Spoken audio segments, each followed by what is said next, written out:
Assalamualaikum warahmatullahi wabarakatuh. Bismillahirrahmanirrahim. Tabarakalladzi nazzalal furqana ala 'abdihi liyakuna lil 'alamin nadhira. Allahumma shalli wa sallim ala sayyidina maulana Muhammadin wa ala alihi washabbihi asma'in amma ba'du. Ingkang sangat kula hormati, sangat kula takzimaken Kiai Haji Mustafa Bisri sedanten keluarga, Kiai Haji Yahya dan semua keluarga besar Bani Mbah Bisri Mustafa. Ingkang sangat kula hormati Profesor Dr. Al-Habib Said Aqil Al-Munawwar. Beliau adalah profesor ahli hadis juga sekaligus ahli tafsir yang sangat kita hormati, sedanten yang hadir kita hormati. Mari bersama-sama nikmati audisi ini. Jadi ini saya digambar Mbah Mus untuk audisi. Jadi saya lulus apa enggak ya tidak tahu. Tapi saya pastikan tadi kalau Profesor Said Aqil Al-Munawwar fasih membaca Al-Quran, saya akan menjadi kompetitornya, akan fasih memaknai tafsir Quran. Karena saya sudah tidak mungkin bersaing di suara. Orang tahu semua kalau suara saya itu jelek. Mungkin Allah mau bagi-bagi rezeki. Jadi kalau saya suaranya bagus, nanti tidak diundang jadi mufassir, diundang jadi penyanyi hadroh. Jadi sudah itu saya nikmati saja. Begini, saya dari awal itu sudah saya perkirakan. Jadi kalau nasib saya baik, itu kalau kalian tidak paham itu akan ngomong gini, wah ilmunya Gus Ba tinggi sehingga kita tidak paham. Itu kalau nasib sedang baik. Kalau nasib saya buruk, itu minim artikulatif sehingga menjelaskannya bulat, itu pasti nggak pinter orangnya, karena menerangkan saja tidak mudah apa difahami. Tapi kalau nasib sedang baik, sampeannya nggak paham malah muji ilmu saya yang tinggi, padahal kadang nggak memahamkan memang rumusnya itu salah sehingga bulat. Tapi insya Allah nasib saya malam ini baik. Begini, saya dulu pernah berdoa berkali-kali sama Allah Subhanahu Wa Taala bahwa saya ingin membaca Quran itu fasih fil makna. Fasih itu artinya jelas, runtutan logikanya jelas. Sehingga barokahnya fasih itu logika Quran atau logika yang dibangun Quran itu menjadi benar-benar logika yang diterima siapa saja, termasuk diterima oleh orang kafir. Kita tahu Umar itu masuk Islam sebelum mondok apa gak pernah mondok? Sebelum mondok, tidak pernah beliau ngaji tafsir. Nggak pernah mondok, tapi beliau dengar Quran itu faham. Karena logika yang diutarakan Quran itu logika sesuai fitrah salimah, sesuai akal yang apa? Sehat. Saya dimana-mana cerita karena ini kebanggaan para mufassir. Ketika Jubair bin Mut'im bin Adi menceritakan bapaknya yaitu Mut'im bin Adi. Beliau adalah orang yang sangat pintar sekali sehingga didelegasikan oleh kafir Quraisy untuk jadi negosiator di Asra Badrin. Jadi perang Badar itu kan ada Asra Badrin, orang-orang kafir yang ditawan Islam. Kemudian orang ini diutus untuk jadi negosiator. Singkat cerita pas datang ke Madinah, pas Rasulullah SAW baca surat Wattur wa kitabim mastur fi raqim mansur sampai ayat am khuliqu min ghairi syai'in am humul khaliqun sampai ayat am khalaqus samawati wal ard. Di ayat itu Allah menceritakan kalau Tuhan-Tuhan yang kamu anggap Tuhan itu sebagai Tuhan, misalnya Lata, Uzza, Manat, nggak apa-apa kata Allah. Tapi kata Allah, saya minta bukti prestasi mereka apa kalau sebagai Tuhan itu. Apakah pernah ikut menciptakan langit bumi? Atau kalau nggak bisa menciptakan urun kata Allah, urun semen sak-sak kata Allah, penting urun. Sehingga logika lalu terbangun, prestasinya apa? Tuhan-Tuhan yang kami tuhankan itu, kata Allah, Qul ara'aytum ma tad'una min dunillah aruni madza khalaqu minal ardi am lahum syirkun fis samawati. Kalau mereka Tuhan, tunjukkan prestasinya ke saya, kata Allah. Apakah mereka terlibat dalam penciptaan langit dan bumi? Atau kalau nggak bisa menciptakan 100%, kata Allah setidaknya urun. Ya tadi urun semen, am lahum syirkun fis samawati. Syirkun maknanya urunan. Lalu ketuhanan berhala, Uzza dan sebagainya batal karena ayat ini. Orang kafir berpikir wah ini tidak Tuhan karena nggak punya prestasi apa-apa. Lalu mereka secara ekstrim malah berpikir ateisme, tidak mengakui adanya Tuhan. Kalau nggak diakui adanya Tuhan, berarti alam raya ini dimulai dari ketiadaan. Logikanya berarti begini, hadhil maujudat khalaqahal adam. Langit yang karuan wujud, bumi yang karuan wujud, hewan-hewan yang karuan wujud, matahari, rembulan, lautan semuanya wujud. Kemudian semua maujudat ini dirumuskan khalaqahal adam, diciptakan oleh ketiadaan. Pertanyaannya adalah mahwal junun asyaddu min hada, kegilaan apa yang lebih parah ketimbang ini?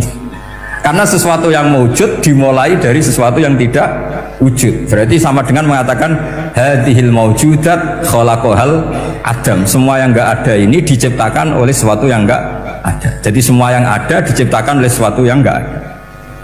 Maka Quran ketika ngendikan am khuliqu min ghairi syai'in, apakah kalian semua atau mereka semua diciptakan min ghairi syai'in, min ghairi khaliqin maujudin?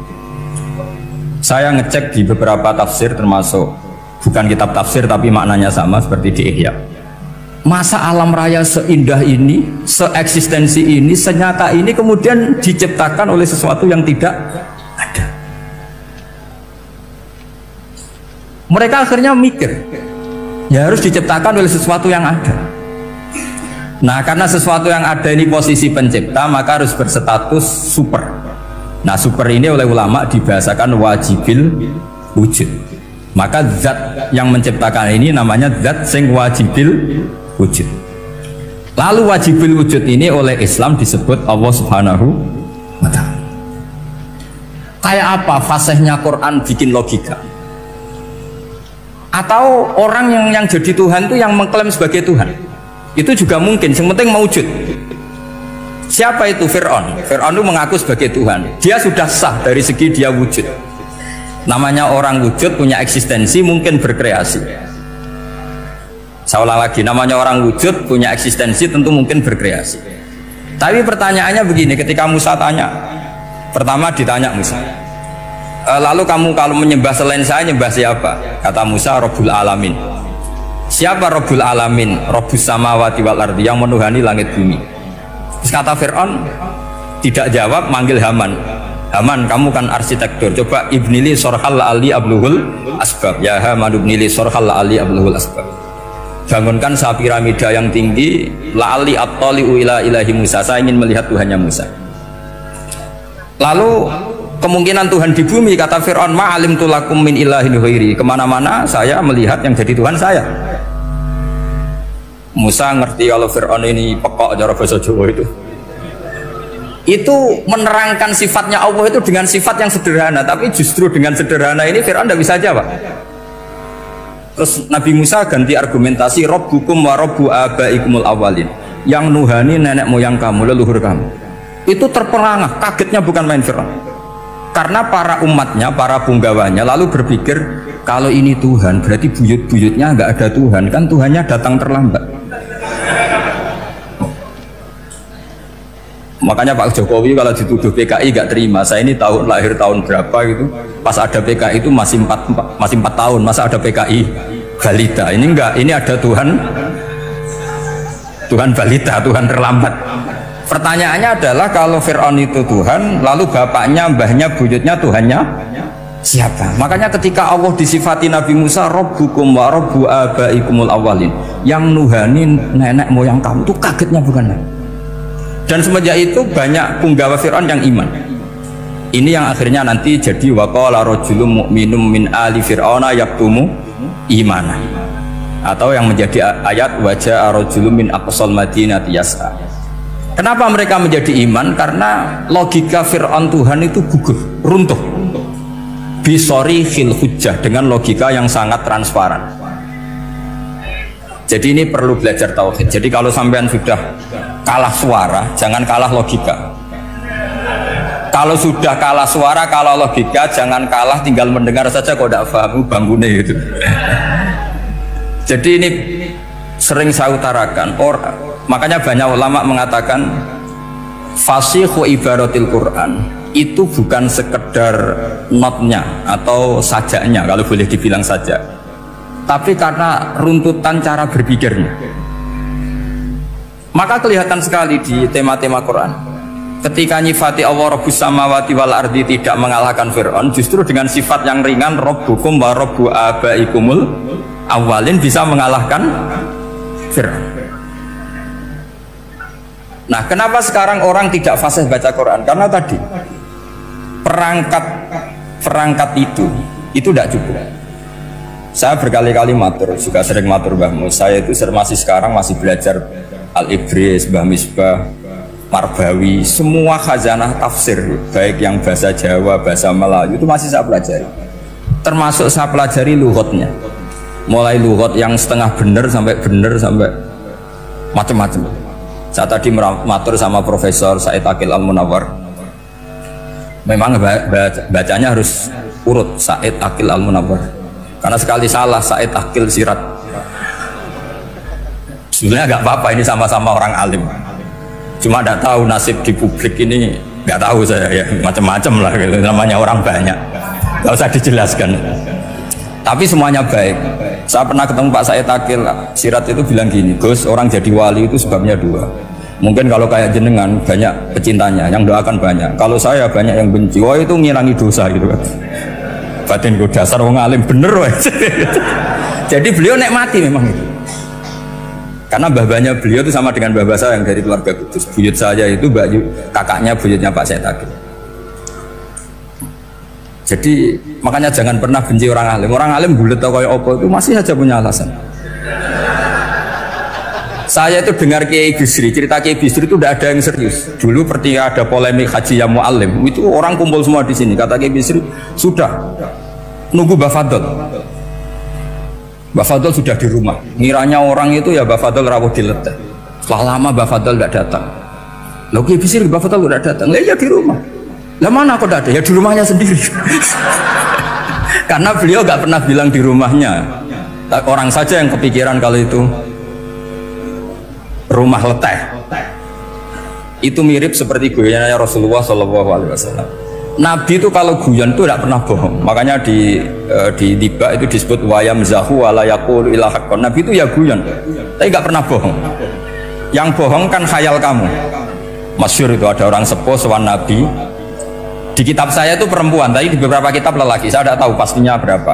Biasanya ahli hadis mentahmilkan taat dudul kisoten atau taat dudul wakiaten. Oke, kita bayangkan itu perempuan. Ya Rasulullah, saya ini tergesa-gesa, nanti takut kemalaman. Ini orang sepuh. Jadi jangan kamu bayangkan Nabi Suwani wong ayu nom nanti jadi hok. Orang sepuh. Oh di sini aja, tidak usah tergesa-gesa pulang kata Rasul. Nah nanti gimana, saya jalan kaki ya Rasulullah sampai kampung saya itu nanti malam. Kata Nabi, la ahmilan naki alab hinako. Santai saja, nanti tak pinjemin anaknya unta. Kata perempuan tadi, ma fa'altu bibninako. Apa yang bisa saya lakukan dengan anaknya unta? Sudah tenang saja kata Nabi. Setelah mau pulang, disiapkan unta, ya unta tua, unta layak dinaikin. Ya Rasulullah, ini kok unta tua? Katanya anaknya unta. Nabi dengan santai, oh masih tua ya anak unta. Jadi itu menafsirkan anaknya unta cilik itu kan pikirannya kamu kan. Sebetulnya anak unta itu ya tua pun anak unta. Maka saya itu yang termasuk bangga. Nasib saya nanti insya Allah kayak Gus Mus, kayak Gus Dur, sampai tua dipanggil Gus. Tapi saya niatnya lebih buruk supaya nanti kalau saya salah pantas ngijek Gus. Tapi dalam kompetisi kadang Gus itu kalah. Itu dulu di Pondok Sarang tuh kalau ke WC itu antri. Itu yang di WC didodok supaya cepat keluar. Ayo cepat keluar, saya Gus. Dikira teror Gus itu yang di WC menjadi takut. Yang dalam WC gak kalah, saya malah kiai. Iya. Jadi Memang kacau kalau sudah logika itu kacau. Tapi di Ihya kitab yang populer dikaji di pesantren, itu ada babnya. Qadiyat itu pengarang tentang betapa wajibnya takzim sama Rasulullah. Tapi punya bab mizahun Nabi, guyonan-guyonannya Kanjeng. Cuma Nabi seninya tadi wala yaqulu illa haqqan. Meskipun guyon itu enggak pernah bohong, itu butuh seni itu. Bohong apa guyon tapi tidak pernah bohong. Tapi umatnya ada saja yang pernah niru, ya termasuk Ki Bisri tadi. Sudah nunggu Mbah Fadl, sudah di dalam. Ketika ditunggu ternyata ya dalamnya Mbah Fadl sendiri, bukan di dalam apa? Leteh. Ada seorang raja yang gemar kawin karena orang Arab gemar kawin. Itu setiap ada perempuan cantik ingin dinikah. Nikah itu masih baik, jadi sama ndak usah anti. Soal kamu dengki sama orang poligami itu ya hasud gitu. Yang layak biar poligami asal ada yang mau dan siap-siap ada tambah satu hilang satu biasanya. Singkat cerita dia itu cinta sama seorang perempuan. Nah perempuan itu ditanya-tanyakan sama pemuda situ ajudan dia, gimana saya boleh nikah itu? Jawabannya tadi kaifatang kihuha wa qad ra'aitu qabbalaha rajulan. Kok kamu nikahi gimana? Saya pernah melihat dia itu dicium seorang lelaki. Kamu itu seorang raja, masa nikahi perempuan yang pernah dicium seorang lelaki? Wah itu miso-miso raja. Udah enggak. Saya ini raja muslim soleh, masa nikahi orang yang pernah dicium lelaki? Suatu saat si pemuda ini menikahi perempuan itu. Mangkelnya bukan main, karena dia saingan sama raja, gak mungkin menang. Satu-satunya menang itu bikin hoax tadi itu. Ini cerita ini di Ithaf, di sarahnya Ihya. Kamu kira di ini di cerita Alfu Yaumin wa Lailatin Abu Nawas, enggak, ini cerita di Ithaf. Kitab yang sangat sakral karena sarahnya apa? Ihya. Setelah nikah, maki-maki raja. Orang tidak punya harga diri, perempuan pernah dicium orang kok dinikahi. Tadri mandalikar rojul, kamu tahu siapa lelaki itu? Gua abuha, yaitu bapaknya. Oh terrajan wasem, nggak ngerti gue. Jadi apa? Kiai dulu itu rileks. Sehingga saya datang ke sini ketika diminta sama Mbak Mus, sebenarnya nggak diminta, diperintahkan. Karena pasti pakai agak-agak otoriter gitu. Karena di atas kita, jauh di atas kita. Mbah Mun guru saja manggil beliau Lek. Karena kita tahu Mbah Mus punya ibu, ibunya itu binti Khalil Harun. Mbah Khalil itu, saya punya manakibnya banyak tentang Mbah Khalil Harun. Jadi beliau itu adiknya Umar Harun. Mbah Umar Harun itu dulu alim-alimnya Ki Sarang, setelah Mbah Ghazali itu Mbah Umar Harun. Termasuk Mbah Khalil Harun yang ngaji sama kakaknya Umar Harun. Setelah beliau alim alama, singkat cerita setelah menyelesaikan pendidikan, pindah ke Kasingan itu dibawain santri oleh kakaknya, namanya Umar Harun. Nah Mbah Harun itu punya istri namanya Mbah Sinto, itu saudaranya Mbah Ghazali. Makanya Mbah Mun manggil Mbah Mus itu Lek, karena Mbah Mun ke Mbah Ghazali itu Mbah Mun Nyai Mahmudah binti Ahmad. Ahmad ini bin Su'aib. Su'aib ini juga menantunya Mbah Ghazali. Terus Mbah Ghazali, berarti Mbah Mun dari Mbah Ghazali generasi kelima. Kalau Mbah Mus kira-kira ya Mbah Mus, Nyai Bisri, Mbah Khalil. Nah Nyai Sinto ini sudah saudaranya apa? Mbah Ghazali. Berarti Mbah Mun dengan Gus Mus itu kalah satu tokoh di urutan nasab, makanya manggil apa? Lek. Tapi Mbah Mus orang baik, tidak pernah manfaatkan itu. Yang sering manfaatkan Mbah Nawawi itu. Karena pernah sepuh itu, wah sembrono kalau sama saya itu. Saya di mana-mana itu digosipkan murid beliau. Ya saya ikhlas saja. Itu satu-satunya harga diri Mbah Nawawi, ya saya ikhlas. Saya ikhlasnya. Jadi karena memang saya manggil beliau juga memang pernah nyembah. Buyut saya kandung itu namanya Maimunah, itu mbaknya Mbah Dowi. Jadi saya ini juga Bani Lasem. Buyut saya kandung namanya Maimunah, istrinya Mbah Umar bin Arabi. Melahirkan mbah saya sampai ibu saya sampai saya. Saya teruskan. Jadi cobalah Quran itu dibaca secara fasih. Kalau ingin baca fasih caranya gimana? Kamu harus belajar balaghah, belajar lisanul Arab, belajar mantek, belajar logika. Nah, kalau logika itu tidak sampai, cari muhalnya. Ini fatwanya Said Robdon Al-Buti, juga fatwanya semua ulama usul fikih. Saya ulang lagi ya, kalau logika kamu nggak paham, cari sisi muhalnya. Saya ulang lagi, cari sisi hal. Misalnya kamu angan-angan tentang Allah enggak dok, sedurunge Allah itu sopo. Misalnya kamu angan-angan gitu. Sama agama tentu itu dilarang, tapi orang filsafat tetap saja nyari itu. Lalu hentikan pencarian itu, yaitu tadi katakan saja hadhil maujudat yastakhilu ayyakhluqahal adam. Sesuatu yang maujud tentu nggak mungkin disebabkan oleh sesuatu yang tidak ada. Fa innal adama la yu'atsiru aslan wala yakhluqu aslan. Namanya sesuatu yang nggak ada pasti tidak berstatus pencipta. Namanya saja nggak ada. Akhirnya la buddha min ayyasbiqu hadzal alam maujudun. Maka alam ini harus didahului sesuatu yang maujud. Lah maujud ini yang oleh Islam disebut Allah Subhanahu wa taala. Sudah selesai di sini. Tinggal delok TV, tinggal ngopi, turu sampai setannya setruk karena nunggu mau bikin was-was itu lagi. Loh, saya itu termasuk kiai paling sering lihat sinetron. Kadang ya lihat Mak Lampir itu sering sekali. Sampai istri saya itu protes, Gus, dengan kata orang banyak orang alim kok senengane delok Mak Lampir. Karena setan mau menggoda saya tentang berpikir Allah. Jadi dia ngenteni. Kok malah mikir Mak Lampir gitu. Setelah lihat Mak Lampir biasanya saya itu lapar, terus makan. Habis makan tidur. Setannya masih nunggu mau was-was. Ternyata saya habis bangun ngopi lagi.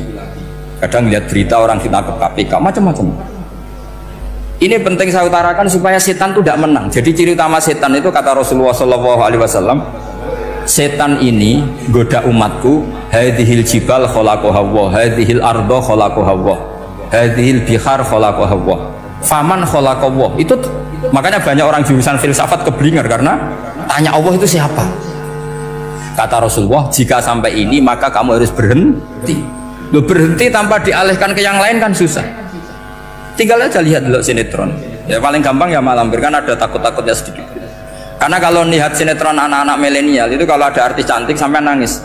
Karena istri kamu tidak seperti itu. Jadi ini trik ya. Trik supaya melihat TV tapi tidak nyesal. Makanya saya milihnya Angkring Darmo, Mak Lampir. Ya saya nggak mikir maknanya, butuhnya setan ben mangkol itu. Karena ngenteni saya mikir itu, ternyata tidak mikir itu lagi. Jadi makom saya itu beda, sama-sama lihat sinetron. Mungkin saya jadi wali karena lihat sinetron. Mungkin ya. Makanya banyak wali itu nggak bisa diduga. Banyak orang jadi wali itu justru karena makan, justru karena melakukan hal-hal yang cara orang banyak itu salah. Itu Abu Yazid Al-Bustami itu pernah tanya sama Allah. Kapan nggak usah bayangkan caranya, tanya gimana. Enggak wali ya enggak tok. Sudah ada usah tanya itu. Tanya gini, ya Allah, orang seserdup saya dalam ibadah sedekat ini sama jenengan. Lalu saingan saya dekat jenengan masuk surga itu siapa? Sama Allah ditunjukkan orang yang tidur, itu tidur yang. Ya teman kamu yang tidur di kamar. Nggak terima Bu ya, ini gimana kok bisa setingkat saya orang yang tidak tidur itu. Yang saya ibadah terus istighfar terus. Tapi jawabannya Allah nih.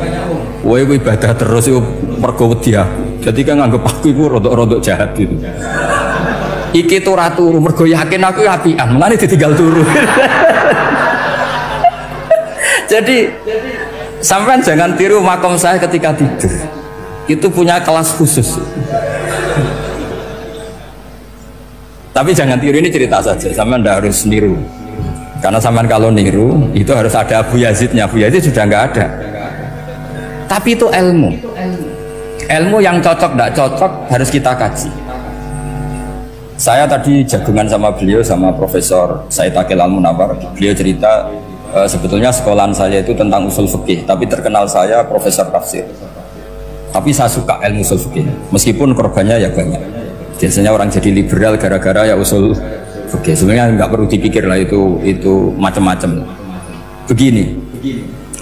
Dalam usul fikih yang mainstream itu kan ada hukum wajib, haram, ya makruh, terus macam-macam lah. Termasuk ada mubah. Mubah itu boleh dilakukan, boleh ditinggalkan. Dalam ilmu usul fikih sebetulnya definisi mubah boleh dilakukan, boleh ditinggalkan itu salah. Karena begini, setiap Anda melakukan sesuatu yang mubah, pasti di saat itu meninggalkan sesuatu yang haram. Saya ulang lagi ya. Ithma min mubahin illa wa yatahaqqaqu bihi tarku haramimma. Semua teks di Lubul Usul seperti itu. Memang saya hafalkan karena ini cara saya jadi wali yang mudah murah. Izma min mubahin illa wa yatahaqqaqu bihi tarku haramimma fayatahaqqaqu bisukun tarkul qatli wa bisukut tarkul qadzaf. Terus beliau membuat sekian contoh. Hukum mubah itu kata ulama yang lain kan boleh dilakukan, boleh ditinggal. Itu tidak benar. Mubah itu ya wajib. Karena setiap kita melakukan mubah maka saat itu berarti kita meninggalkan barang haram. Coba orang tidur itu artinya apa? Tidak zina, tidak maling, tidak selingkuh, tidak mabuk. Sampean di pondok nikmati jagongan, rokokan, ngopi. Artinya nikmati rokok, nikmati kopi, tidak menikmati tontonan di bar. Makanya kita berharap malaikat itu belajar usul fikih sehingga ketika kita rokok di pondok dilihat hada taroka melihat bar, wahada taroka melihat dangdutan, wahada. Jangan sampai malaikat bilang gini, dasar kere rakra delok. Itu repot kalau sampai begitu. Nah, kalau mubah itu artinya tarkul haram. Tarkul haram itu wajib apa sunat? Wajib kan? Berarti setiap orang melakukan mubah hakikatnya melakukan wajib dan itu artinya dapat pahala. Salah sampean ngajine ra khatam, dadi nglakoni mubah itu mengira tetap mubah. Maka berbahagialah orang yang ngajinya khatam. Makanya setahu saya kiai-kiai Mbah Mun ya sering guyon. Setahu saya Mbah Mun kalau ketemu Mbah Mus ya guyon terus. Guyonnya ini adalah waminal qutbi kata Imam Ghazali. Qutbu hadzal al istilzat bil mubahat. Poros agama ini pada akhirnya adalah nikmati sesuatu yang dibolehkan Allah Subhanahu. Orang itu kalau fasik mau makan siang aja kalau nggak ditemani perempuan cantik nggak bisa makan. Mau jalan-jalan kalau nggak ditemani perempuan cantik nggak bisa jalan-jalan. Kalau kiai-kiai itu enggak. Gujluk-gujlukan wis seneng ira karuan. Dulu terkenalnya Kiai Bisri, Kiai diundang katanya mau ada menteri. Ternyata menterinya ya beliau tidak masak antok di sini. Karena maknanya menteri itu pembantu presiden. Semua kita adalah bantu presiden terlaksananya kedamaian itu. Loh iya kan? Saya berkali-kali ngomong di mana-mana. Apa artinya menteri pertanian kalau kita tidak nanam padi? Mbok pinternya kayak apa tetap nggak ada ketahanan pangan. Sekarang menjadi ketahanan pangan itu rumusnya menteri apa karena petani mau nanam padi? Itu hakikatnya membantu presiden dalam ketahanan pangan. Cuma petani lebih keren karena tidak butuh digaji. Kalau menteri ya keren tapi kurang keren karena masih dapat apa? Gaji. Akeh tunggale lan mikir untuk gaji. Nah petani ndak mikir nggak dapat gaji. Oh, itu keren. Selalu rakyat lebih keren dibanding pejabatnya. Memang gitu aturannya begitu.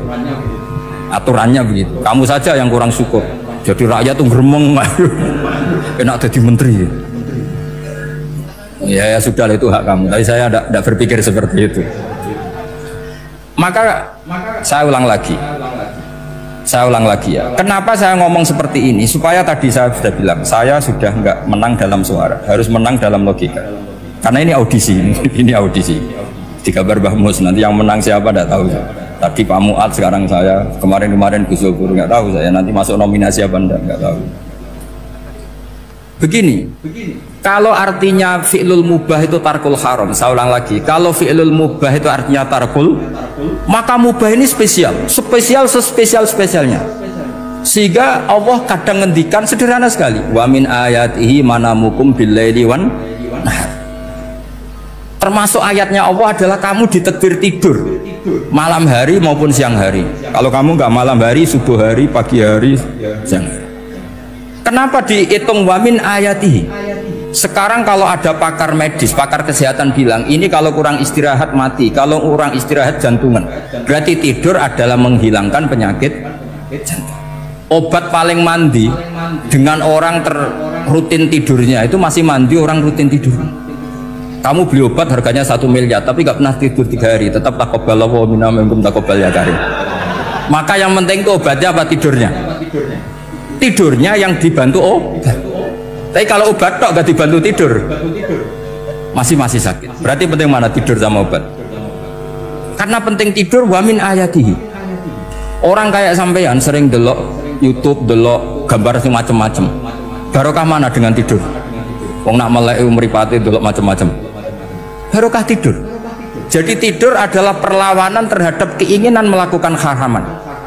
Ya, saya ulang lagi, tidur itu adalah perlawanan terhadap keinginan melakukan keharaman. Jadi kalau mau tidur nyati gini, ya Allah siap tidak berangan-angan tentang maksiat terus tidur. Oh itu wa min ayatihi. Jangan kok gak di duit terus ngombe sing akeh ben iso ngantuk. Wah ini tidur yang untuk melawan kemiskinan. Supaya lupa utangnya tidur, lupa kasusnya itu udah akan jadi wali yang seperti itu. Kalau jadi wali tak gugat ya. Nah, sehingga karena mubah itu tarkul haram, Allah itu sering menghitung ibadah yang super itu halal mubah. Misalnya Allah ngendikan kulu washrobu, kamu harus makan. Sekarang gini, jaga kesehatan itu wajib enggak? Wajib. Kalau saya tidak sehat tidak bisa ngaji di sini. Apalagi Mbah Mus kalau nggak sehat ditunggu orang se-Indonesia fatwanya. Dan di antara cara sehat kamu harus makan. Kalau nggak makan sakit. Lalu makan dengan posisi menyehatkan orang yang bisa fatwa, bisa mulang, bisa macam-macam. Posisi ini super apa tidak super? Super. Maka Allah kadang sederhana ngendikan ibadah itu kulu wasrobu jom kowe yo mangan yo. Tapi ayat ini menjadi tidak hebat kalau dibaca orang tidak pernah ngaji, nggak pernah ngaji usul fikih. Pangeran piye toh? Terima ngongkon mangan kowe dikongkokno kulu. Wis ora usah ngono ya wis mangan. Rusak Quran kena makna ngono iku rusak. Kamu tahu superiornya ayat kulu wasrobu kalau belajar fa inna fi'lal mubah berarti tarkul haram karena saat melakukan mubah artinya tarkul haram. Dan tarkul haram itu penting. Sekarang gini, merusak diri sendiri haram apa enggak? Haram. Untuk supaya tidak rusak kamu harus makan. Berarti makan wajib apa sunat? Wajib. Lho sing haram itu kalau tulung piring dintekno. Nah, dengan cara pemaknaan seperti ini Quran akan superior. Bahkan di ayat-ayat yang kelihatannya sederhana, kulu washrobu wala tusrifu. Ketika Nabi Musa dimenangkan mengalahkan Fir'aun, itu Allah firman pertama gitu, kamu harus makan mimma razaqnakum. Cuma syaratnya wala tatghaw fihi fayakhilla alaikum ghadab. Kalau kamu berlebihan nanti dapat ghadab saya. Nah, khawatir saya kalau ilmu ini sudah hilang terus ayat-ayat yang biasa tentang kemanusiaan dikira biasa. Padahal ayat ini super. Misalnya nikah. Nikah itu oleh Allah, perempuan yang kita nikahin itu oleh Allah disebut surga. Saya punya bukti, misalnya gini ayat ya, wala tangkihul musyrikati hatta yu'min wala amatum mu'minatun khairum min musyrikati walau a'jabatkum. Terusannya ayat wala tangkihul musyrikina hatta yu'minu wala abdu mu'minun khairum min musyriki walau a'jabakum. Terusannya ayat ulaika yad'una ilan nar. Para musyrikah yang ingin kamu nikahi karena mereka non muslim atau kafirah atau musyrikah itu hanya mengajak kamu masuk neraka. Maksudnya ngajak itu kan bisa saja kamu tertarik perempuan tadi sampai kompromi merubah akidah kamu. Terusannya ayat wallahu yad'u ilal jannah. Harusnya dengan perbandingan kamu jangan menikahi musyrikah. Logika perbandingannya kan wallahu yad'u ila nikahil mu'minah. Saya ulang lagi, harusnya muqabalahnya kan wallahu yad'u ila nikahil mu'minah. Allah mengajak kamu supaya menikahi mu'minah. Tapi kata mukminah sama Allah diganti wallahu yad'u ilal jannah. Allah mengajak kamu masuk surga. Ila nikahil mu'minah. Artinya gini, setiap kamu hubungan intim sama istri kamu itu adalah menjadi kamu tidak zina. Jadi kalau kamu tidak zina, barokahnya istri kamu ini penopang kamu masuk surga. Makanya Rasulullah pernah ditanya ibadah itu apa saja. Nabi secara ringan diantara jawabannya wa fi buti ahadikum shadaqah. Sudah kamu ngumpul istri kamu itu ya ibadah. Terus kata sahabat-sahabat, ya Rasulullah ayati ahaduna syahwatahu wa walahu ajrun. Yang benar saja Rasulullah, masa urusan gitu dapat pahala gitu. Nabi jawabannya ya enteng, alai salawatu fi haramin aka'ana ali wisrun. Kalau dia salah yang dikeloni kan ya dosa. Berarti kalau ngeloni yang benar juga pahala. Berarti istri kamu itu jannah surga. Cuma jannah yang agak aneh karena rewel itu agak aneh. Jadi itu jannah yang agak aneh. Maka supaya jannah ini tidak aneh, kata Rasulullah itu cara bersuami istri itu kata Rasulullah halla jariyatan tula ibuka wa tula ibuka. Sebagian riwayat halla jariyatan tudhahikuha wa tudhahikuka. Kamu cari perempuan yang gampang guyon, gampang rileks. Mula abah itu rileks, mudhahaka ya rileks. Saya berkali-kali cerita, saya ini termasuk orang yang nggak pernah diskusi penting sama istri saya karena takut tegang. Biasanya kalau tegang itu yang suaminya kalah. Jadi saya itu nggak pernah diskusi penting. Saya kemarin mau ke Pasuruan ya, mau ke Peloso itu ditanya mau kemana? Ya tidak tahu. Terus pulangnya kapan? Ya nggak tahu. Wong kok rohan. Ya saya senang saja. Nggak roh itu artinya kan bodoh. Orang bodoh itu nggak mukallaf, artinya nggak dosa kata saya. Jadi saya ngambil hikmahnya saja. Anda tahu? Ditakoi kok jawabannya ora jelas. Orang jelas itu misteri. Memang dunia itu penuh misteri. Pokoknya tak itu. Pokoknya yang kira-kira itu jadi tidak penting. Rasulullah tuh kalau debat sama istrinya ya milih gitu, milih mula abba mudhahaka. Saya punya sekian cerita betapa Rasulullah tuh rileks ngadepin cemburu-cemburunan. Sayyidah Khadijah tentu orang yang super bagi Rasulullah. Sampai ketika adiknya Sayyidah Khadijah, kalau nggak salah namanya itu Halah itu, kalau datang itu Rasulullah itu menjamu karena mengingatkan suara Khadijah. Kalau muji Khadijah itu sudah langit Rasulullah. Sehingga Aisyah itu cemburu. Bagaimana Anda selalu muji Khadijah? Waqad abdalakallahu khairan minha. Allah mengganti yang lebih cantik ketimbang Khadijah dan lebih muda. Maksudnya Aisyah. Kenapa masih muji yang sudah meninggal? Tua lagi kan? Gantian Sayyidah Fatimah yang tersinggung karena ibunya ditua-tuakan.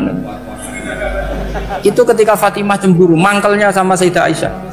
Mangkel manusiawi loh. Nggak usah kamu jadi Syiah terus benci Aisyah itu. Karena kalau kamu jadi benci Aisyah berarti kamu nganggap Aisyah itu salah. Dan itu efeknya di Rasulullah, berarti Rasulullah milih istri yang salah. Makanya kita ini madzhabnya ahli sunnah. Abu Bakar tidak mal'un. Kenapa tidak mal'un? Kalau kamu bilang Abu Bakar mal'un berarti Rasulullah salah pilih teman. Umar tidak mal'un karena Rasulullah pasti milih teman yang benar. Begitu juga milih istri yang benar. Dalilnya tidak usah jauh-jauh. At-thayyibatu lit-thayyibi. At-yabut thayyib tentu Rasulullah. Berarti istrinya pasti thayyibah. Jadi madhab ahli sunnah dalam madhab sing jelas-jelas min baini farsi wa damil labanan kholisan sa'iwal lisyari. Jadi kalau kamu cari logika gampang saja. Nabi itu thayyib, bahkan atyabut thayyib. Padahal kata Allah at-thayyibatu lit-thayyibi. Ya jelas ya. Jadi ini tidak usah dimasukkan hati tentang konfliknya Aisyah dan Fatimah, itu biasa saja. Yang satu bela ibunya, yang satu bela dirinya. Sebenarnya Aisyah itu nggak niat ngiritik Khadijah, ingin diperhatikan Rasulullah saja. Terus ketika Sayyidah Fatimah apa ya matur ya Rasulullah saya supaya ngalahkan Aisyah itu gimana? Karena ibu saya sudah meninggal ya memang cantik dia, muda dia, dan tahu betul orang kalau Nabi itu sangat mencintai Aisyah. Kata Rasulullah bilang gini saja, tetap hebat ibu saya karena ibu saya dapat Rasulullah rondo untuk Joko. Kowe ayu kaya apa iku untuk Dudo. Jadi rileks saja Rasulullah. Akhirnya ya semenjak itu nggak ngeritik lagi. Bahaya ini kalau ngeritik. Khadijah itu kan sudah umur 40 tahun, janda dapat Joko. Aisyah perawan untuk Dudo. Keren mana? Keren Khadijah. Jadi tidak semua masalah itu Nabi itu menyelesaikan cara ekstrim. Nabi itu biasa mula apa? Santai rileks. Nah kalau para mbak-mbak ini ingin jadi surga yang nggak aneh, syaratnya jangan rewel karena di surga itu nggak boleh ada orang rewel. Tapi kalau nggak rewel sementara suami kamu udah bener, ini namanya goblok. Maka kata Mbak Mun kalau ngijazahi santri-santrinya, "Cung bojomu kudu rewel, nggak ngono fakir," kata Mbak Mun. Tapi santri yang di belakang gremeng. Iya bah, nak fakir, nak jantungan mati. Makanya sering itu. Jadi di antara ulumil Quran itu ada istilah maudhi'ul mutmar mengganti maudhi'ud dhamir atau maudhi'ul lafzi menggantikan lafdzan akhar. Itu memang agak jelimet di ilmu tafsir, tapi bagi pelakunya itu menjadi gampang. Ya tadi, ketika Allah melarang nikah hal musyrikah, saya ulang lagi. Ketika Allah melarang nikah hal musyrikah, normalnya perbandingannya kan wallahu yad'u ila nikahil mu'minah. Tapi sama Allah digenti wallahu yad'u ilal jannah. Itu menunjukkan bahwa nikahul mu'minah adalah al jannah. Karena kamu hubungan intim ya ibadah, diwamuk kowe sabar ya ibadah, nafakoi ya ibadah, neng-nengan kejahatan senjata juga ibadah. Seru Bang, neng-nengan itu seru. Karena memang di antara sistem tubuh kita itu butuh masa-masa jeda. Mari cerdas. Karena tubuh kita ini tidak hanya butuh seneng, tapi juga butuh susah. Susah itu melahirkan kearifan. Jajal bojomu tahu minggat, mesti kearifan kamu meningkat. Jadi minggat itu ya penting. Nikmati saja. Loh, ini saya nggak ngajari keburukan. Memang seperti itu. Nah, saya berharap ilmu usul fikih ini tidak boleh hilang. Karena dengan ilmu usul fikih kita tahu mubah adalah tarkul haram dan tarkul haram adalah wajib. Maka Allah sering sekali membicarakan sesuatu yang mubah itu superior. Kayak tadi wa min ayatihi manamukum billaili wan. Nah, termasuk ayatnya Allah adalah kami itu tidur. Cara berpikir tadi, kalau saya tidak tidur sakit, kalau sakit habis biaya banyak. Sementara tidur hanya butuh seperti ini. Betapa baiknya Allah dengan tidur bisa menjaga kesehatan yang kalau tidak dijaga berbiaya tinggi. Berarti hadan naumul ibadah. Terus ulama bilang tidur itu ibadah kalau niatnya litaqawi alal ibadah. Tapi nak wae blojo turu lah itu sing masalah. Tapi tentu ilmu itu ada pembanding. Sekarang ketika kamu tidur itu tarkul wajib apa tarkul haram? Nah itu masalahnya. Seringnya kamu itu tarkul wajib. Wae mulang turu. Wae ngantor wong kerja turu. Lah itu tarkul haram atau tarkul wajib? Tarkul wajib. Kalau tarkul wajib berarti status tidur kamu haram. Sudah pinter ini, sudah maju ini, sudah maju. Jadi saya belajar usul fikih lagi-lagi karena untuk menjadi mufassir itu harus menguasai balaghah, menguasai usul fikih, menguasai lisanul arabi. Nah, lisanul arabi yang sering saya contohkan berkali-kali. Saya punya kitab namanya Ar-Risalah. Orisinil karangannya Imam Syafi'i. Saya baca beberapa kali khatam. Juga saya beberapa kali bacakan santri. Itu kalau memaknai Quran secara lisanul arabi itu gampang sekali. Gampang sekali. Ketika Imam Syafi'i mengatakan kamu boleh tayamum ketika bepergian dan saat bepergian itu tidak menemukan air, syaratnya kamu tolabul ma', cari-cari dulu. Ketika ditanya sama ashabus Syafi'i kenapa harus cari-cari dulu, jawabannya enteng. Li'anna Allah ta'ala yaqul falam tajidu ma'an wala yuqalu liman lam yatlub lam yajid. Karena Allah ngendikan kemudian kamu tidak menemukan air, di mana-mana tidak menemukan setelah mencari. Kalau belum mencari namanya tidak tahu. Jadi dari kata falam tajidumaan kemudian kamu tidak menemukan. Tidak menemukan berarti apa? Setelah mencari.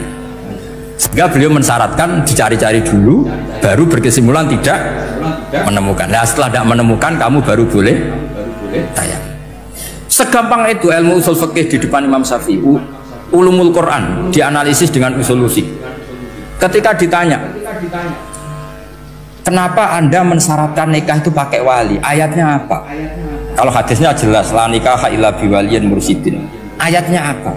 Imam Syafi'i secara enteng baca ayat fala ta'duluhunna ayyankihna azwajahunna idza taradu bainahum bil ma'ruf. Jika wanita yang kamu waleni, saya ulang lagi, jika perempuan yang kamu walikan, misalnya kamu punya anak yang umur 20 tahun ingin nikah sama seseorang, sing seseorang ini layak, ya misalnya kiai ya apal alfiyah. Tadi kata Mbah Mus itu muridnya Mbah Khalil itu alfiyah diwolak-walik apa. Saking seringnya belajar alfiyah kata beliau sampai santri apal alfiyah wolak-walik tapi roh carane jamak kosor. Karena dulu pondoknya mau pondok nahwu. Jadi kayak di ngelirap itu.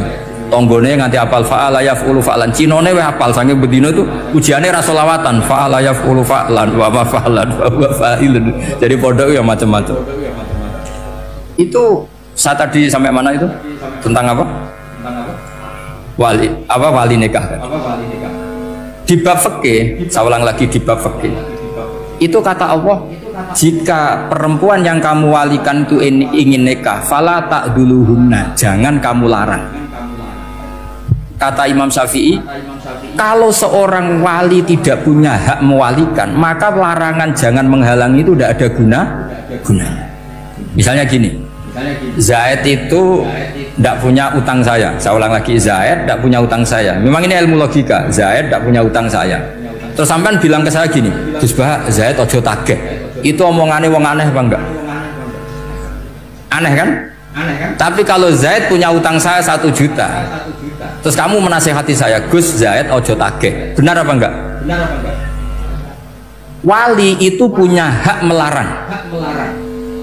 Saya ulang lagi, wali berarti punya hak melarang putrinya tidak nikah. Jika diperintahkan Allah, kamu jangan pernah melarang. Berarti punya hak melarang. Kayak tadi, Gus ojo tagih, berarti aku dia hak nagih. Misalnya otoritas bandara ATR, pesawat Boeing sekian-sekian Lion, bolehkan landing di sini, karena operatornya punya hak melarang, juga punya hak mengizinkan. Tapi kalau orang lain kamu bilangin, pesawat Lion nggak boleh landing di Semarang, orang lain yang nggak terkait dengan otoritas itu, aneh nggak omongan itu? Aneh. Kalau wali dilarang menghalangi perempuan ingin nikah harus memberi izin maksudnya, maka berarti wali punya hak menikah. Paham yang saya maksud? Makanya Imam Syafi'i mensyaratkan seorang perempuan yang nikah harus pakai wali. Jadi segampang itu. Kitab Ar-Risalah menerangkan ulumul Quran. Dan dalam banyak hal ulama dulu itu, makanya saya tadi berjanji, karena Quran itu bisa kamu baca fase, kamu dengerin suara enak ya enak, kamu dengerin logika yang enak ya enak. Jangan sampai kamu udah dua-duanya, suaranya sudah tidak enak, logikanya tidak enak, itu kacau namanya. Ketika Imam Syafi'i ditanya bagaimana hukumnya uzubah, uzubah itu gak nikah, padahal ada hadis faman rohiba an sunnati falesa, kata Imam Syafi'i ya gak apa-apa. Kenapa? Fa inna Allah ta'ala zakara abdan solihan wa qala wa sayyida wa hasura wa nabiyya minas solihin. Allah menyebut nabi yang soleh, dan diantara nabi yang soleh itu ada yang berstatus hasur. Hasur itu tidak ada keinginan sama perempuan, akhirnya tidak nikah. Berarti tidak nikah itu boleh karena ada nabi yang tidak nikah. Segampang itu dulu. Saya punya kitab, saya ini baru gencar-gencarnya kampanye kitab Syajaratul Ma'arif, karena memang kitab itu bagus, menurut saya simpel dalam memahami Quran. Jadi anggap saja ini bentuk penghormatan saya sama Ki Bisri yang sudah mengkhidmai, mengenalkan ulumul Quran lewat apa? Tafsir apa? Al-Ibris. Yang Ki Misbah punya tafsir Al-Iqlin. Memang dua beliau itu, kalau yang satu ngarang terjemah Alfiyah, yang satu yang ngarang satu. Ini dua kutub yang berbeda, yang satu sangat rileks, yang satu sangat seperti itu. Nggak usah diterjemah nanti jadi repot. Itu apa ulumul Quran yang ditulis Syajaratul Ma'arif itu gampang sekali. Misalnya begini, beliau bikin judul Babun Nafil Ibad Bikullil Bilad, bab seseorang harus manfaat kapan saja dia berada. Itu terus beliau qala ta'ala wa ja'alani mubarakan ainama kuntu. Ciri utama para nabi itu ngendikan wa ja'alani mubarakan ainama kuntu, saya dijadikan di mana-mana itu berkah. Jadi seseorang hidup harus di mana-mana manfaat. Terus ketika beliau ngendikan babun la yutrakul haqqu li ajril batil, bahwa kebenaran tidak boleh ditinggalkan hanya karena ada banyak kebatilan.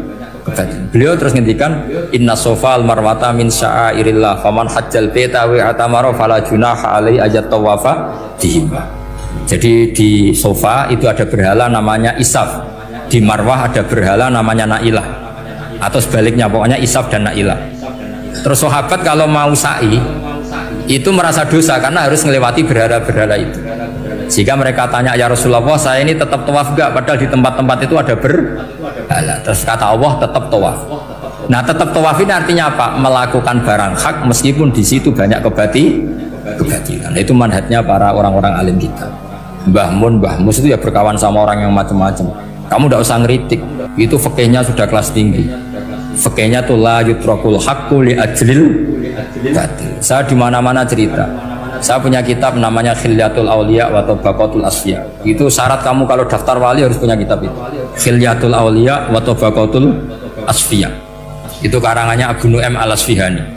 Kitab itu yang jadi indukan Ihya ketika menyebut manaqibul akhyar. Kita tahu Ihya kalau bab tasawuf mengikuti Kutil Qulub yang dikalang Abu Thalib Al-Makdi. Kalau fikih tentu beliau mengikuti Imam Haromen gurunya, yaitu kitab Nihayatul Matlab fi Dirayatil Madhab. Kalau manaqibul akhyar beliau mengikuti kitab Khilyatul Auliya. Dan mengikuti itu penting kalau dalam tradisi kiai. Gak boleh seorang kiai kok mikir sendiri, namanya mustakil. Kalau mustakil itu mubtadi', bikin tatanan baru dalam agama. Justru ulama itu harus niru sebelumnya karena sanad itu harus musalsal. Gak boleh Imam Syafi'i bilang haram terus kamu bilang halal, terus murid kamu bilang makruh, terus muridnya kamu ya pokoknya khilaful aula. Nggak boleh gaya-gayanan gitu. Kalau di kampus plagiat itu dilarang, kalau di pondok itu wajib. Makanya banyak kalau tes itu ngerpek, karena belajar itu tanpa batas katanya. Lu kok ngerpek? Boten ya, jadi belajar kapan saja. Jadi buatan ngerpek mutolaah pas tes. Kacau tuh santri itu. Mutolaah tapi pas apa? Tes. Itu dalam kitab Khilyatul Awliya diterangkan. Uniknya rawinya itu siapa? Sufyan bin Uyainah, orang yang sangat khusyuk. Gurunya Imam Syafi'i. Kita tahu Imam Syafi'i punya guru zaman di Mekah itu namanya Muslim bin Khalid Az-Zanji. Dalam hadis ngikuti Sufyan As-Sawri sama Ibnu Uyainah. Tapi beliau intisabnya lebih ke Imam Malik ketika ngaji apa? Muwatta. Terus beliau punya guru usul fikih namanya Muhammad bin Hasan Asy-Syaibani. Itu Sufyan bin Uyainah dalam kitab itu diceritakan pernah suatu saat Isa sama Yahya. Ini supaya saya tahu fikihnya Mbah Mun, fikihnya Mbah Mus. Isa sama Yahya itu satu nabi yang sama-sama muda, yang satu angkatan. Saya berkali-kali cerita, nabi yang satu angkatan itu ada 3. Tapi yang 2 ini nggak level, yaitu Ibrahim dan Lot. Tapi nggak level karena Lot itu adalah pernah keponakan siapa? Ibrahim. Musa dan Harun, tapi Harun itu nggak levelnya Musa karena dia jadi nabi berdasar proposal Nabi Musa. Jadi Nabi Musa itu alsak, agak pelak, sehingga beliau kalau menjelaskan kesulitan terus pakai jubir. Makanya kemarin itu ada wali yang kalau ngomong pakai apa? Jubir. Akhirnya Nabi Musa ngendikan apa? Waj'alli waziran min ahli Haruna akhi usdud bihi azri wa asyrikhu fi amri. Ya Allah, saya ini lisannya agak pati fasih, tolong Harun sing huwa afsahu minni lisanan, yang lisannya lebih fasih tolong jadikan nabi. Sama Allah dituruti, Harun jadi apa? Nabi. Tapi yang dapat wahyu Musa, jadi dia hanya jubir. Makanya seangkatan tapi tidak level. Yang seangkatan level itu hanya Yahya dan Isa.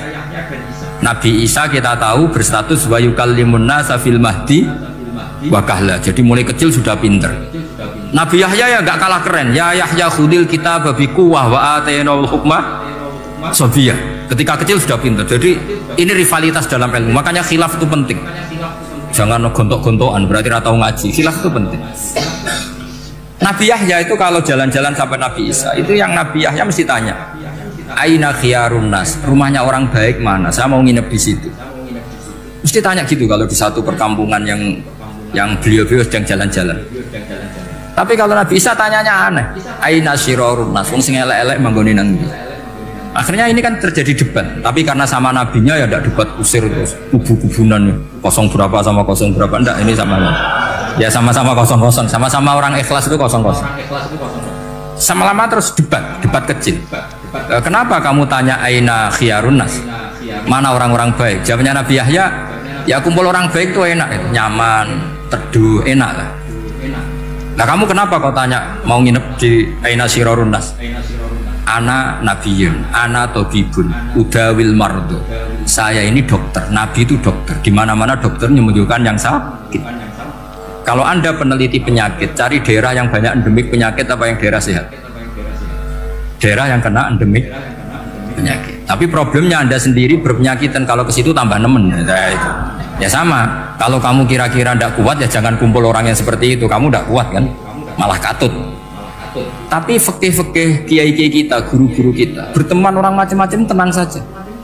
Karena mereka kekuatan kesalehannya sudah absolut, sudah kuat sekali. Ya tentu bi'aunillah wa bitaufiqih. Sehingga kamu tidak usah meki para guru-guru kita. Saya pernah didhawuhi Mbah Mun. Ya Jong ya aku wis ketemu Megawati. Piye-piye Indonesia kudu damai. Engko nak tukaran yo repot. Jane yo piye aku yo kiai. Artinya beliau harus ketemu karena untuk supaya Indonesia itu damai. Beliau anggap saja makili religius, Bu Mega makili apa? Nasional. Dan Indonesia damai itu kalau ada kerjasama antara kaum nasionalis dan kaum apa? Religi. Jadi yang namanya damai itu penting sekali. Sampai Rasulullah itu pernah berdamai sama orang yang jelas-jelas kafir. Apalagi Indonesia belum sampai seperti itu. Yaitu kita tahu dalam Sulh Hudaybiyah, Nabi berakad damai sama Suhail bin Amr. Padahal kafir. Nah, kalau kamu Qurannya sudah seperti itu, maka Quran itu punya kekuatan yang luar biasa. Ketika Sayyidina Ali konflik sama Sayyidina Muawiyah itu dirumuskan kita berdamai. Setelah kita berdamai, terus ada pertanyaan begini. Lalu orang yang sedang konflik itu nak ketemu raine, roh raine gue serasa seneng. Ning dinggon jenenge konflik ketemu raine gue serasa seneng. Oke, kita pakai mediator, kata Sayyidina Ali. Akhirnya Sayyidina Ali pakai mediator, Muawiyah pakai Mediator. Terus orang Khawarij bilang dalilnya apa mediator itu? Nggak ada Qurannya. Itu orang Khawarij. Sama nggak usah tanya. Kalau orang sekarang yang apa Gus? Wah itu mari fitnah, tapi provokator berarti tanya gitu. Singkat cerita terus Sayyidina Ali itu agak marah karena beliau terbentuk oleh Quran. Itu spontan Sayyidina Ali baca ayat wa in khiftum shiqaqa bainihima fab'atsu hakaman min ahli wa hakaman min ahliya. Jika suami istri menghadapi konflik, di mana-mana konflik roh raine kan gak seneng, maka yang keluarga lelaki kirim mediator, yang keluarga perempuan kirim. Terus dari Sayyidina Ali, wa ummatu Muhammad a'dhamu min amri rajulin wa imra'atin. Umatnya Muhammad lebih serius ketimbang urusan lelaki dan perempuan. Wong suami istri saja kalau konflik butuh mediator, apalagi hadhil segampang itu mereka istidlal. Jadi mediator dalilnya mana ya? Dalilnya wa in khiftum shiqaqa bainihima fab'atsu hakaman min ahli wa hakaman min ahli. Dulu Quran itu seperti itu. Nah sekarang problemnya Quran itu tidak dikaji seperti itu, sehingga fasihul ibarat atau fasihul akli atau balaghatut ta'aqqul itu enggak ada. Makanya saya ini pengagum kitab Ibnu Hajar al-Asqalani yang nyari Bukhari. Kata Ibnu Hajar al-Asqalani, termasuk mukjizatnya Quran adalah al-iltizat al-aqli. Akal itu menjadi nyaman. Itu uniknya yang dicontohkan seperti ngaji saya malam ini. Misalnya Allah ngendikan am khuliqu min ghairi syai'in, yang namanya maujudat tentu diciptakan sesuatu yang maujud. Karena akal akan tersiksa ketika dicekoki gini, hadhil maujudat khalaqahal adam. Tersisa nggak akal kamu sebagai orang waras dicekoki pikiran hadhil maujudat khalaqahal adam, ini maujudat disebabkan oleh ketiadaan, mesti kowe ra iso turu barang rono kok iso gawe iku piye. Nah ini yang dimaksud dalam ilmu tasawuf ala bi dzikrillah tatmainnul qulub. Jadi cara tenangnya hati itu macam-macam. Nak wong toreko ya wong kon wiridan, nak koyo kula rada ahli akal wis meneng, alhamdulillah di pangeran sing wujud. Berarti hadil maujudat khalaqahal maujud. Berhubung maujud ini pencipta berstatus super. Super itu dalam agama disebut wajibul wujud atau musabbibul asbab atau kausa primamboh lah sauning-uning. Sing penting itu ora hadil maujudat khalaqahal adam. Makanya kata beliau, Nabi itu bukan sekedar jamal suratan, ganteng secara perawakan secara fisik enggak, tapi juga Nabi punya jamalul akal. Akalnya itu nyaman, yaitu kita disuruh iman dengan sesuatu yang memang kita nyaman. Seperti kita disuruh iman bahwa alam ini diciptakan oleh Allah, oleh al-mawjud yang super, kan terus nyaman. Coba kalau kamu diajarin Islam, alam ini yakini yang menciptakan adalah ketiadaan. Oh kamu kuliah sampai profesor sampai dokter pusing, ini ajaran apa? Sesuatu yang tidak ada menyebabkan sesuatu yang ada. Ya, itu namanya termasuk ajaran ini indah karena ada al-iltizat al-akli, kenyamanan apa berpikir karena terusnya. Ya saya kira demikian, ini audisinya selesai. Assalamualaikum warahmatullahi wabarakatuh.